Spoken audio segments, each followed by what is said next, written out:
Making off. E aí, André, qual é a sensação aí? Pô, o cara deixa ela mais nervosa ainda, né? Bom, acho que depois eu consigo dar um parecer assim mais tranquilo. Depois, tá bom. Aqui o apoio, da plateia, USB lá. Não dá pra ir pra lá, só Massa, fez da outra bonitinho. Ué, descobriu? É que não é comum, né? Tipo, é uma... Putz, vida. E esse Note aí bombando? Esse Note é diretamente da Zona Franca de Manaus. Esse é da apresentação? Da Zona Franca do Paraguai? Esse Note tem história. Aqui tem uma cera laser se precisar apresentar. Só apertar na maneira. Beleza aí? Já está inicializado? Tá.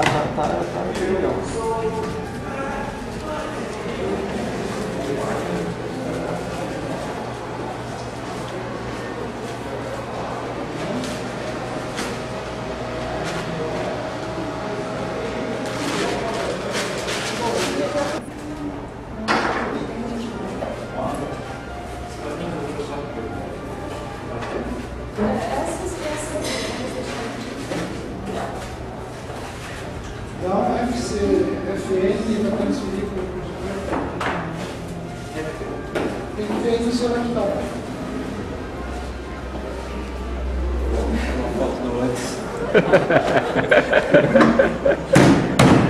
E aí, faz de conta que você leu tudo então.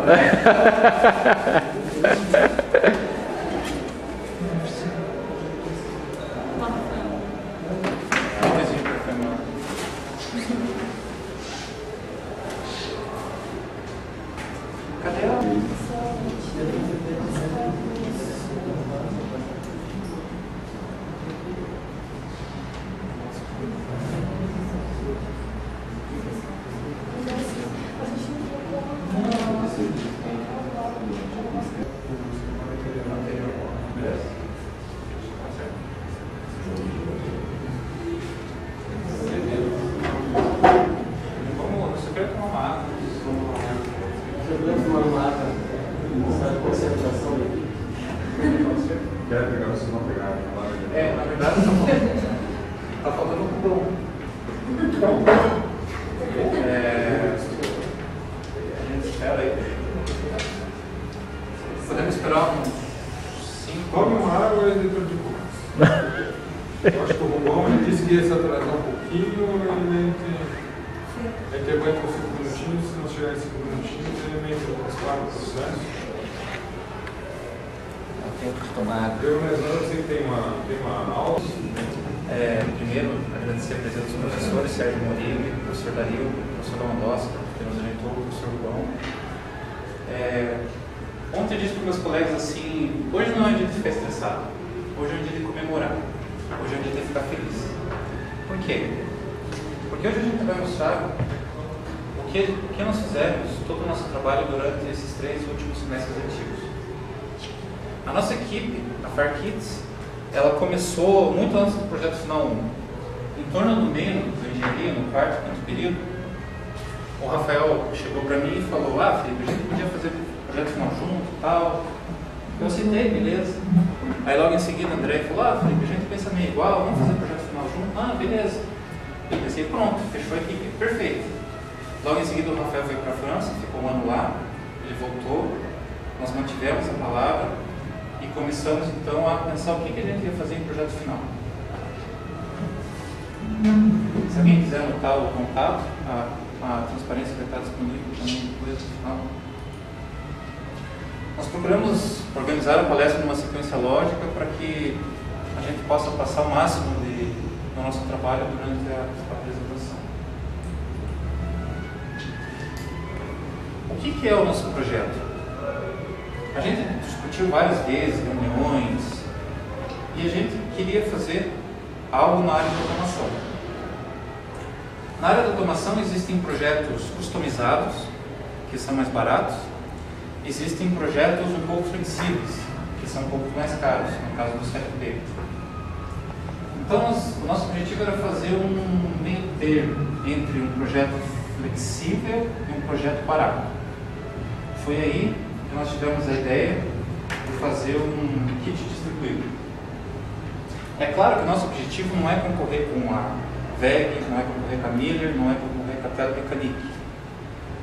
E tampouco nós não queremos concorrer com fabricantes de placas que fazem automação de portão, cuja plaquinha vem da China por $10. Não é nosso objetivo esse também. Só que não adianta nada também nós termos uma equipe boa, um projeto bom com o mercado, e não fazer uma análise de mercado para saber se esse projeto vai sair do papel. Então, na sequência, nós fizemos também a viabilidade do negócio. Como o nosso propósito era fazer algo semelhante ao CLP, nós tivemos que adotar a mesma linguagem que é utilizada no CLP.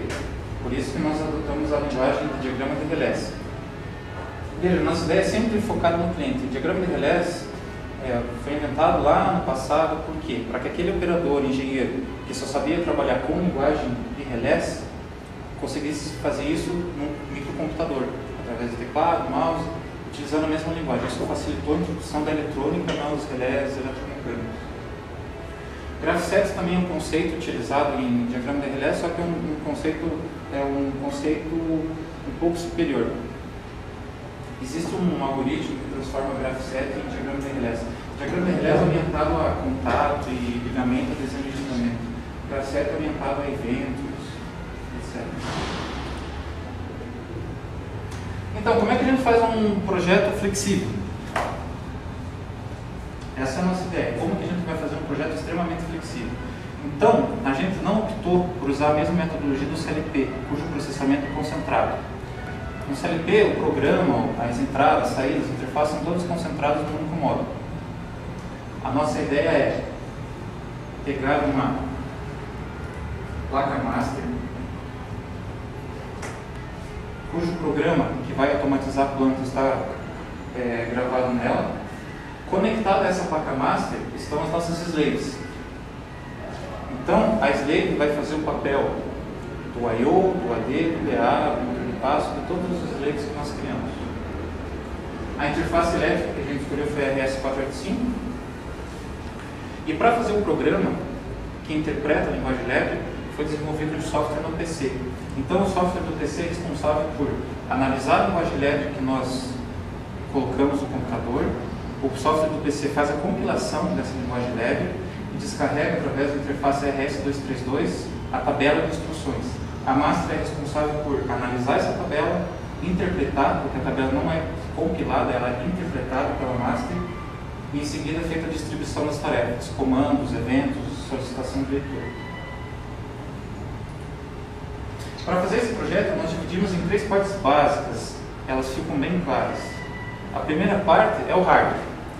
A hardware incluiu montagem das placas, análise do datasheet, análise da interface serial, montar a plaquinha, corroer, soldar, cortar fio. Essa foi a parte de hardware. Depois nós tivemos a parte de software, que pode ser dividida em software de PC e firmware. E nós separamos um bloco que foi o tratamento do protocolo. O protocolo que comunica entre a master e as slaves é o mesmo entre master e PC. À medida que foi feito o desenvolvimento de cada módulo desse, nós íamos realizando testes de integração, para que a base do projeto ficasse mais consistente e que a gente não encontrasse problemas futuros lá na frente. O protocolo de comunicação foi desenvolvido por nós. Ele é uma derivação do protocolo da IBM, um protocolo DSC. Ele tem 3 partes básicas, que é o começo do frame, os dados que a gente quer trafegar e o fim da mensagem, o fim do frame. Então, se você tem uma rede, uma master e um monte de slaves, existem alguns dados que precisam ser trafegados para que o sistema não trave e fique funcionando redondo. Esses dados são mestre escravo ou escravo mestre, porque eu preciso saber se a mensagem está saindo da master, da slave ou da slave para a master, o sentido do frame. O endereço do módulo, cada slave tem um endereço, então todas as mensagens são endereçadas. Nessa mesma informação que é o endereço do módulo, está contido o broadcast leitura e o broadcast comando. A master envia um broadcast que é mandado para todas as slaves.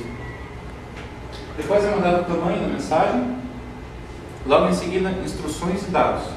Um exemplo de instrução por exemplo, no nosso modo E, ou seria acione o relé. No caso do motor de passo, pleno passo esquerdo. E um exemplo de dado seria acione o primeiro relé da placa, acione o quarto relé do endereço tal. Outro exemplo de dado, o motor de passo, acione com velocidade tal durante tanto tempo.